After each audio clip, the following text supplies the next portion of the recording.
Hi friends, ఈ రోజు కూడా ఒక చక్కటి స్పైన్ చిల్లింగ్ హారర్ స్టోరీతోని నేను మీ ముందుకైతే వచ్చేసాను. నేను మీ అంజని, మీరు చూస్తున్నది SRK హారర్ స్టోరీస్. స్టోరీలోకి వెళ్ళబోయే ముందు నాదొక చిన్న రిక్వెస్ట్ అండి, మీరు లైక్ తో పాటు హైప్ కూడా చేయండి. హై పాయింట్స్ ఇవ్వడం వల్ల ఛానల్ అయితే ముందుకు వెళ్తుంది. అంతేకాదు, మీరు కొత్తగా చూస్తున్న వాళ్ళైతే ఛానల్ని సబ్స్క్రైబ్ చేసుకోండి. మరికొంతమందికి మనలాంటి హర్రర్ ప్రేమికులకి ఈ వీడియోని అయితే షేర్ చేయండి. మీకు జరిగిన రియల్ హారర్ ఇన్సిడెంట్స్ నాతో షేర్ చేసుకోవాలి, మన ఛానల్లో స్టోరీగా వినాలి అనుకుంటే నేను డిస్క్రిప్షన్లోని నా ఇన్స్టాగ్రామ్ లింక్ని అయితే ఇస్తున్నాను. అక్కడికి వచ్చి మీ స్టోరీని నాతో షేర్ చేసుకోవచ్చు. ఎవ్రీడే 6:30 PM ఛానల్లో వీడియో అయితే అప్లోడ్ అవుతుంది, ఖచ్చితంగా చూడండి. మరి ఇంకెందుకు ఆలస్యం, లేట్ చేయకుండా ఈ రోజు వీడియోలోకి అయితే వెళ్ళిపోదాం.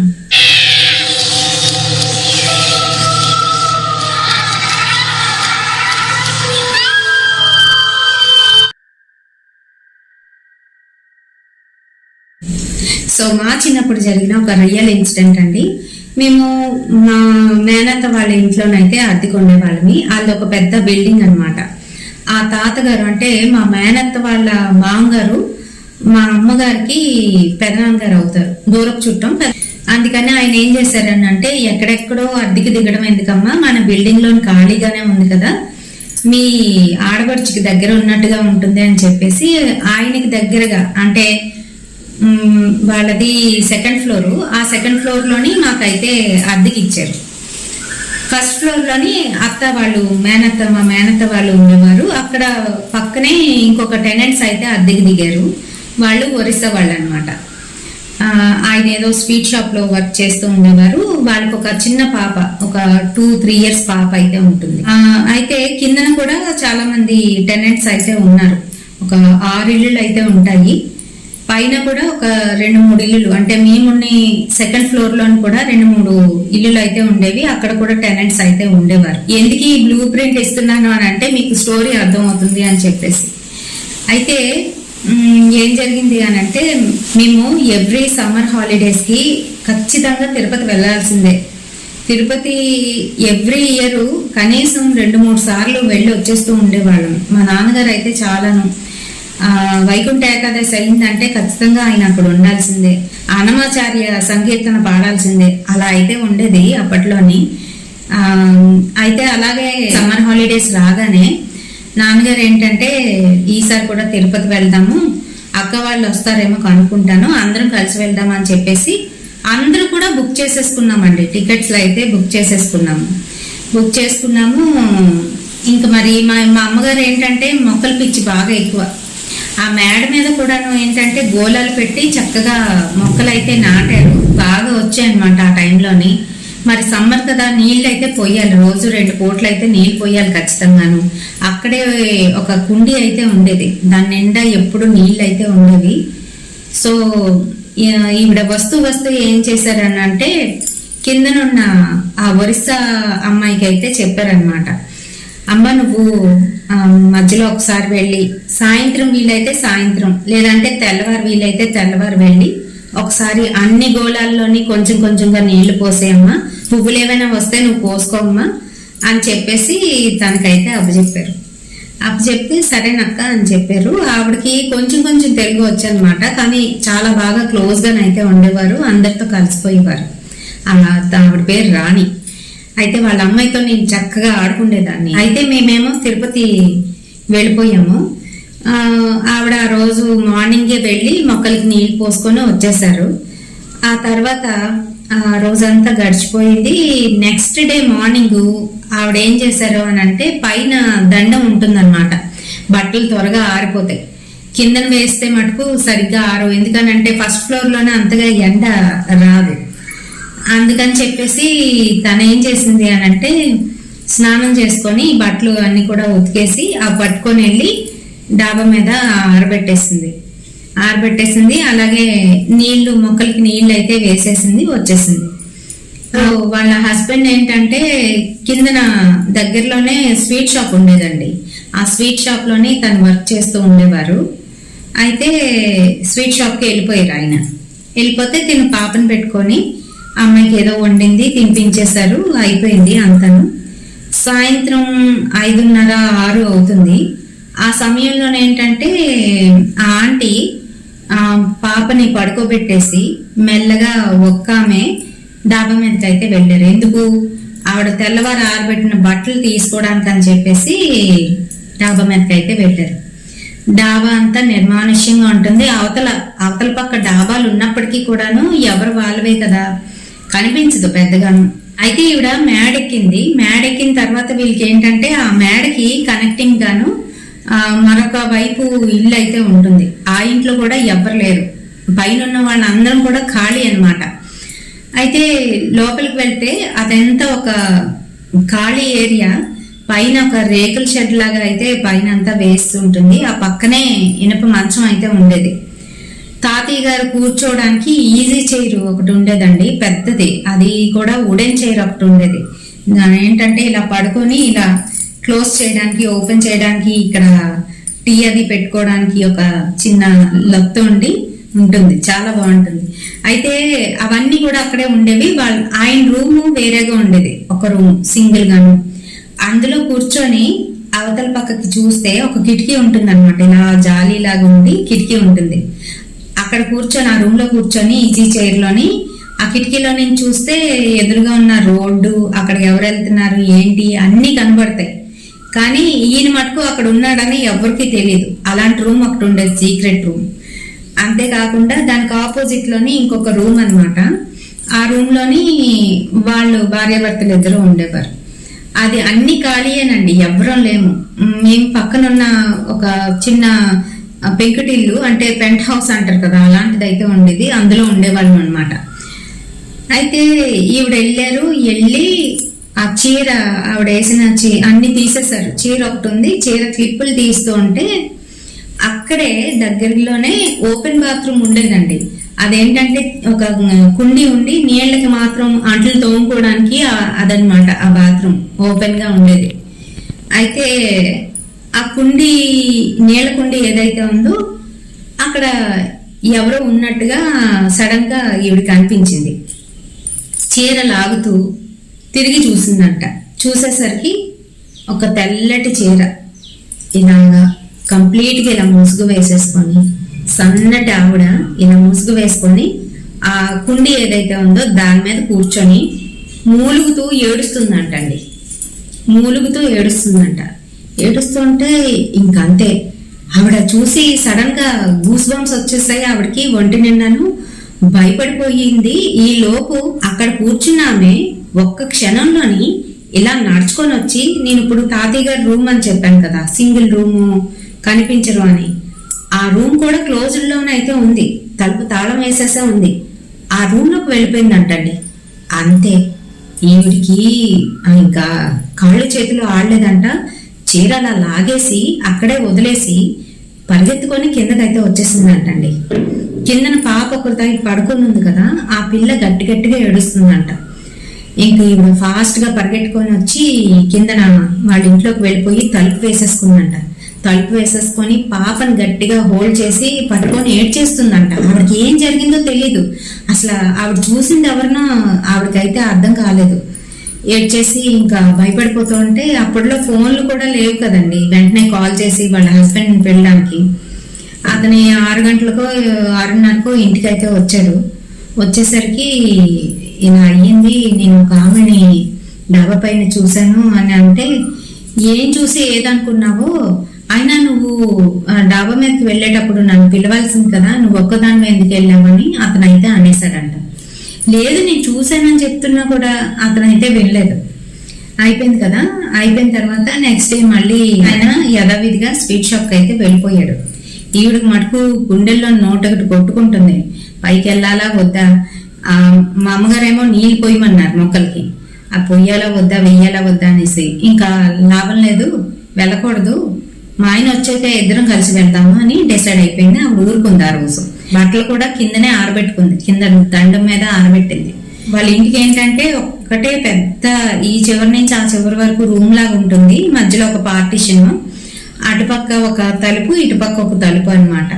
అంటే ఒక బాత్రూమ్ లోపలికి ఉంటుంది. వీళ్ళకి ఇంకా బయట ప్రపంచంతోని తలుపులు వేసేస్తే సంబంధం ఉండదు. అటుపక్క ఏదో చిన్న కిటికీ ఉంటుంది బెడ్రూమ్ లోని, అవతల కనబడుతుంది అనమాట. కిందనంతా రోడ్డు ఏదైతే ఉందో అదంతా కనిపిస్తుంది. అయితే ఈవిడ తలుపులు వేసేసుకొని ఆ కిటికీ ఒకటే తెరిచిపెట్టుకొని పడుకుందంట. మధ్యాహ్నం పడుకుంటే ఏవేవో శబ్దాలు, ఎవరో పైకి వెళ్తున్నట్టు, పైన అసలుకే ఎవరు లేరు కదా, మెట్లు ఎక్కి వెళ్తున్నట్టు. అమ్మో ఎవరో ఎక్కుతున్నారు మెట్లు, నన్ను చూడమని చెప్పారు కదా, నేను చూడకపోతే మళ్ళీ ఏమైనా పోతే నా మీదకి వస్తుంది అని చెప్పి అమ్మాయి భయపడుతూ పాపని పడుకోబెట్టేసి లేచి తలుపు తీసి చూసిందంట. ఎవ్వరు లేరు, మేడ ఎవరు ఎక్కలేదు. కానీ ఎవరో ఎక్కినట్టుగా గబగబా నడుచుకొని ఎక్కితే ఎలా అనిపిస్తుంది, కాళ్ళకి పట్టీలుండి అలా అయితే వినిపించింది. ఈవిడికి మళ్ళీ భయం స్టార్ట్ అయింది. అది కూడా మధ్యాహ్న సమయంలో చూడండి. భయం స్టార్ట్ అవుతే ఇంకా ఈవిడ ఇంకేం చేయకుండా తలుపు అయితే వేసేసుకొని పాప దగ్గరికి వచ్చి మళ్ళీ పాపను పట్టుకొని గట్టిగాను పడుకుని పోయిందంట. పడుకుని పోయింది. సాయంత్రం 5:30 అలా అవుతుంది. తను అక్కడే వేసింది కదా బట్టలు, అవన్నీ కూడా తీసుకొని సడన్ గా తిన కళ్ళు పైకి అయితే వెళ్ళాయి. మేడ మీద ఇలా చూసేసరికి ఆ గ్రిల్ దగ్గర ఎవరో ఒక ఆమె తినకాసే చూస్తున్నట్టుగా ఇలా ఒకసారి అనిపించి మాయమైపోయిందంట. అంతే, మళ్ళీ తినకి భయం వేసేసింది. అమ్మో చూడకూడదు అని చెప్పేసి గబగబా లోపలికి అయితే వచ్చేసింది. ఇంకా ఆ రోజు ఈవినింగ్ కూడాను ఆయన వచ్చేసరికి 6 అయిపోయిందంట. నీ వల్ల మొక్కలకి కూడా నీళ్ళు వేయలేదు, ఇలా పైన ఏదో ఉంది, నాకు భయం వేస్తుంది, పైన ఎవరో తిరుగుతున్నారు అని ఆయనకైతే చెప్తుందంట. చెప్తుంటే నీ మొహం అన్ని నీ భ్రమ అలాగేలాగా అని అతనైతే అనేసాడంట. అయితే వీళ్ళు సాయంత్రం సమయాల్లోని సమ్మర్ కదండి, ఆ గది చెప్పాను కదా, కిందనున్న గది ఒకటే సింగిల్ అలా ఉంటుంది, పెద్దగా గాలి అయితే వేయదు, ఉడికిపోతారు మనుషులు అందులోని. అయితే ఆయన ఏం చేశాడంట, ఈ రోజు ఆ డాబా మీదకి వెళ్ళి పడుకున్నాము, ఏం కాదు నేను ఉన్నాను కదా, ఏం కాదులే అని చెప్పేసి. వద్దు మర్రో అంటున్నా కూడా పర్వాలేదు, నేనున్నాను కదా, ఏం పర్వాలేదు, డాబా అంతా ఖాళీగా ఉంది, సమ్మర్ కదా, ఇంట్లో ఎంతకని ఉంటాము, పైగా అక్కడ ఇనప మంచం కూడా ఉంది, కావాలంటే దాని మీద పడుకోవచ్చు, లేదంటే నేల మీద పక్కలు వేసుకొని పడుకుందాము, మా అక్కగారు బాగానే తుడిచేసి అన్ని నీట్ గా చేసి ఉంచారు కదా అది అనేసి అన్నాడంట. అక్క అని మా అమ్మగారిని అయితే పిలిచేవాడు ఆయన. అంటే వద్దు అంటూనే ఇంకా ఆయన ఒప్పుకోలేదు కదా, సరే అని చెప్పేసి పైకి వెళ్ళారంట. పైకి వెళ్ళి ఉండండి, మొక్కలకి ఇప్పుడైనా నీళ్ళు పోసేస్తానని ఆవిడ గబగబా మొక్కలకి అయితే నీళ్లు వేసేసారంట. అతను ఏం చేశాడు, ముందు ఆ మంచం ఉంది కదా ఇనప మంచం, ఆ మంచం మీద చక్కగా పరుచుకొని కొంతసేపు పడుకున్నాడు, పాపను ఆడించాడు. ఏవో రేడియోలోని పాటలు అయితే పెట్టుకున్నారు వాళ్ళు. పెట్టుకున్న తర్వాత ఆవిడ కూడా వచ్చి పక్కన అయితే కొంచెం పెద్ద మంచమేనండి అది, 2-3 పడుకోవచ్చు. చిన్నపిల్లని వేసుకొని ఆవిడ ఈ చివరికి పడుకుంటే అది రాత్రి 11-12 అవుతుందంట. ఆ టైంలోని ఆవిడకి సడన్ గా ఎందుకనో తెలివి వచ్చింది. ఏంటి అని అంటే గజ్జల సౌండ్ వినపడుతుంటది కదా, అలాగైతే వినపడుతుందంట ఆవిడకి. అది ఎక్కడి నుంచి, రూము చెప్పాను కదా ముందు తాతగారి రూమ్ అని, ఆ రూమ్ నుంచి వినపడుతుంటే ఏంటి ఇలా వినపడుతుందని భయపడిపోతుంది ఆవిడ. ఓ పక్క నుంచి ఆయనకి లేపుతుంటే అతను గురిపెట్టి నిద్రపోయాడు. చల్లగాలేస్తుంది, బాగుంది మేడ మీద, గురిపెట్టి నిద్రపోతున్నాడు. ఏంటి ఈయన లెగట్లేదు అని చెప్పేసి అంతా చూసుకొని మళ్ళీ గట్టి కళ్ళు మూసుకొని ఆవిడ పాపని పట్టుకొని పడుకుండేసరికి మళ్ళీని ఎవరో తన వెనకాతలు నడుస్తున్నట్టు, ఆ తర్వాత తన దగ్గరికి వచ్చి చప్పుడు చేస్తున్నట్టుగానైతే వినిపించిందంట. అయితే ఈ లోపు ఏమైంది, ఎవరో తట్టి లేపుతున్నారంట, ఇలా ఇలా ఇలా తట్టుతున్నారంట. తడుతూ ఉంటే తక్కువని కళ్ళు తెప్పి చూసేసరికి అదే తెల్ల చీరలోని ఆవిడ వెళ్ళిపోండి ఇక్కడి నుంచి అని గట్టిగా అందంట. అని ఆవిడ చేయి పట్టుకొని లాగేసిందంటండి, మంచం మీద నుంచి చేయి పట్టుకొని లాగేసిందంట. ధడేమని కిందని పడిపోయింది ఆవిడ. పడిపోయి గట్టిగా అరిచేసిందంట. అరిచేసరికి అతను లేచాడు. లేచి ఏమైంది, ఆ చివరిని పడుకోద్దంటే చివరిని పడుకున్నావు, మంచం చివరిన పడిపోయావు అని అంటున్నాడంట ఆయన. అంటుంటే ఆవిడ ఏడ్చేసి నేను ఇక్కడ పడుకోను అని చెప్పేసి గబగబా పాపని ఎత్తుకొని కిందకైతే వెళ్ళిపోతుందంట. ఇతను ఏంటి రాత్రి సమయంలోనే అని చెప్పేసి దిండి తీసుకొని వస్తున్న సమయంలో అదే తెల్లచీరామె ఆ తలుపు వేసి ఉంది కదా, తలుపు వేసి ఉన్న రూమ్ లోకి వెళ్ళిపోతుందంట. అతను చూసాడు అంతే. అప్పుడు అతనికి అర్థమైంది. వెంటనే ఇంకా అక్కడ అన్ని అలా వదిలేసి పరిగెత్తి కిందకైతే వచ్చేసాడు వాళ్ళ ఆవిడతో పాటు. వచ్చేసి వాళ్ళ ఆవిడని పట్టుకొని ఏం కాదు కంగారు పడుకోని చెప్పేసి విషయం చెప్పలేదంట. ఆ తర్వాత నెక్స్ట్ డే మార్నింగ్ ఆవిడకి నువ్వు జాగ్రత్తగా ఉండు, డాబా మీదకి ఒక్కదాన్ని వెళ్ళకు, కావాలంటే తెల్లవారుజామున కింద ఉన్న వాళ్ళు వస్తూ ఉంటారులేండి, వాళ్ళు వచ్చినప్పుడు అలా వెళ్ళి ఆరబెట్టుకొని మళ్ళీ వాళ్ళు వచ్చినప్పుడు తీసేసుకోండి బట్టలు అవిని, కావాలంటే ఇక్కడ ఆరబెట్టుకో, నువ్వు పైకి వద్దు, వాళ్ళకి చెప్పు, వాళ్ళు ఎవరైనా వెళ్తే వాళ్ళకి నీళ్లు పోసేమని చెప్పు అని అతనైతే చెప్పేశాడంట. అనేస్తే సరే అని అనేసింది. ఆవిడకి ఈ అర్థం కాలేదు, రాత్రి ఇలాగా తరకంగా మాట్లాడిన ఆయన ఇప్పుడు ఇలా మాట్లాడుతున్నాడని. అయిపోయింది. ఆ నెక్స్ట్ డే ఏంటంటే మేము వచ్చేస్తాం అనమాట, ఇంకా టూర్ అయిపోయింది, వచ్చేస్తాం. అయితే ఈయనేమో ఆ నెక్స్ట్ డే మార్నింగే నేను కూడా చూశాను, అక్కడ ఎవరో ఉన్నారు, మా అక్కగారు వచ్చాక అడుగుతాము, ఎందుకనంటే వాళ్ళు అక్కడే కదా అద్దెకున్నారు, వాళ్ళకి ఎవరు కనిపించట్లేదా అని చెప్పేసి ఆయన అయితే అన్నాడంట ఆమెతో. అంటే అవును నిజమే, నాకు చాలా భయం వేసింది శేఖర్, ఇలాగా అక్కడ నిజంగానే ఎవరో ఉన్నారు అని చెప్పి ఆవిడైతే అందంట. అయిపోయిందండి. మేము ఒక 5 days అలా టూర్ అయ్యింది. అయిపోయిన తర్వాత రిటర్న్ అయితే వచ్చేసాం. వచ్చిన తర్వాత ఇంకా అంతా టూర్ నుంచి వచ్చిన తర్వాత నీరసం ఉంటుంది కదా, అందరం కూడా పడుకుని పోయాము. ఒక రోజు అయితే గడిచిపోయింది. ఒక రోజు అయిన తర్వాత ఆవిడ ఇలానే మామూలుగా సాయంత్రం చేసి మా ఇంటికి అయితే వచ్చారనమాట, పైకి డాబా మీదకి అందరూ ఉంటున్నప్పుడే. వస్తే మా అమ్మేమో చక్కగా మొక్కలకి అది నీళ్లు పోసేసావు, మంచి పని చేసావు, నా మొక్కలు ఏం చచ్చిపోకుండా ఉన్నాయి చక్కగాను, లేకపోతే ఈ ఎండాకాలంలో చచ్చిపోదును, నువ్వు నీళ్ళు అయిబట్టి ఆ మొక్కలన్నీ బాగున్నాయి అనేసి ఆవిడతోనైతే అంటున్నారు. అంటుంటే ఆవిడేమో మా అమ్మగారు చేయి పట్టుకొని నీకు ఒక విషయం అడుగుతాను, చెప్తారు వదిన గారు అని అడిగింది.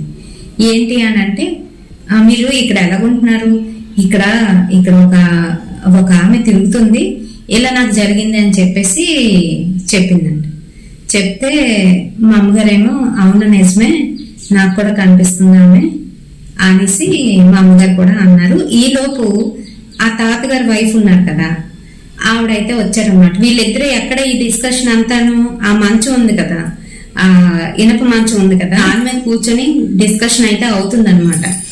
ఈలోగా ఆ మామగారు అయితే వచ్చారు.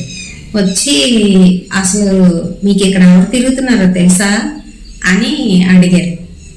ఎవరమ్మా అంటే అడిగితే ఎవరో కాదు మా చిన్న కోడలే అని అప్పుడైతే చెప్పారనమాట. వాళ్ళ చిన్న కోడలు ఆత్మహత్య అయితే చేసుకున్నదండి. ఆవిడ పెట్రోల్ పోసి తగలబెట్టేసుకున్నారు.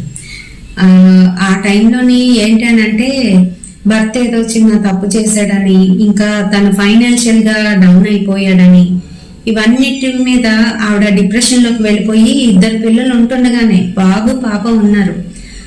అయినప్పటికీ కూడా ఆలోచన లేకుండా అతన్ని భయపెడదామని చెప్పేసి కిరోసిన్ ఏదో పోసుకొని వెలిగించుకుంటానని చెప్పేసి అగ్గిపెట్టి పట్టుకొని చాలాసేపు ఇద్దరికి గొడవ అయితే అయ్యింది. చాలా పెద్ద గొడవ అయ్యింది. ఎవరు వెళ్ళలేదు. ఏంటనంటే మొగుడు పిల్లల గొడవల్లోకి ఎవరు వెళ్ళిపోతారు చెప్పండి. అలా వెళ్ళినా కూడా మనమే ఫూల్స్ అయిపోతాం, ఇది అందరికీ తెలిసిందే. అందుకని ఎవరు వెళ్ళరు. నాకు తెలిసి బుద్ధి జ్ఞానం ఉన్న వాళ్ళు ఎవరు వెళ్ళరు. అయితే వీళ్ళు అలాగే ఊరుకున్నారు. రోజు తిట్టుకునేదే కదా ఏముంది అని చెప్పి ఊరుకుంటే ఆ చిలికి గాలివాన అయిపోయి ఆవిడ ఏం చేసింది, వెలిగించేసింది. అగ్గిపెట్టి వెలిగించేసరికి ఎలా అంటుకుందో అంటుకుపోయింది. అతనైతే ఎన్ని శతవిధాలా ప్రయత్నించినప్పటికీ కూడాను ఆవిడ పరిగెట్టేస్తుంది, ఇల్లంతా పరిగెట్టేసిందంట. సో అనుకోకుండా అంటుకుపోయింది. ఆవిడేంటంటే నొప్పి భరించలేరు కదండి, మంట నొప్పిని. అయితే గట్టిగా అరుస్తూ ఒక దగ్గర లేకుండా అంతా పరిగెట్టేస్తుందంట. ఆయన వచ్చి గట్టిగా పట్టుకొని దుప్పట్టి చుట్టాడంట, అన్ని చేశారంట. మిగతా వాళ్ళు కూడా అందరూ వచ్చారంట. చుట్టిన తర్వాత కాస్త ఆగాయంట మంటలు అవన్నీ. ఆగిన తర్వాత ఇమీడియట్ గా ఆవిడని హాస్పిటల్కి తీసుకెళ్దాం అనుకునే లోపే ఆవిడైతే చనిపోయారండి. ఇంట్లోనే చనిపోయారు, అలాగా కాలిపోయి. పైగా 2 పిల్లలు ఉన్నారు. ప్రాణం ఎక్కడికి పోద్ది చెప్పండి? ఒక ఆడపిల్ల ఒక మగపిల్లాడు ఉండేటప్పుడు ఒకరికి 5 ఏళ్ళు ఒకరికి 7 ఏళ్ళు ఉంటాయండి. ఆ సమయంలో ఆవిడ తెలుగు తక్కువ పని చేసింది. ఇలా ఇంట్లోనే, అది కూడా నట్టింట్లో, పిల్ల పాపలు ఉన్న ఇళ్లలోని ఇలా చేస్తే ఏమవుతుంది చెప్పండి? అక్కడ ఉన్న వాళ్ళకి చాలా మందికి ఎప్పటి నుంచో ఉంటున్న వాళ్ళందరికీ కూడా ఈ విషయం అయితే తెలుసంటండి. అంతేకాకుండా రాత్రి సమయాల్లో ఆవిడ పైకి కిందికి తిరుగుతూనే ఉంటుంటారు. ఆవిడ కాలి పట్టీలు ఏవైతే ఉన్నాయో అవి గజ్జలు చప్పుడైతే వినబడుతూ ఉంటాయని అక్కడ వాళ్ళందరూ కూడా చెప్పుకుండేవారు. సో ఈ ఇన్సిడెంట్ మీకు ఎలా అనిపించింది? నచ్చిందా లేదా? మీకు భయం అనిపించిందా లేదా అనేది కామెంట్ సెక్షన్ లో అయితే కామెంట్ చేయండి. రేపటి సరికొత్త హర్రర్ ఇన్సిడెంట్ తోని మళ్ళీ మీ ముందుకైతే వచ్చేస్తాను. లాస్ట్ వీడియోకి మనకి వచ్చిన కామెంట్స్ ఎవరెవరి దగ్గర నుంచి వచ్చాయనేది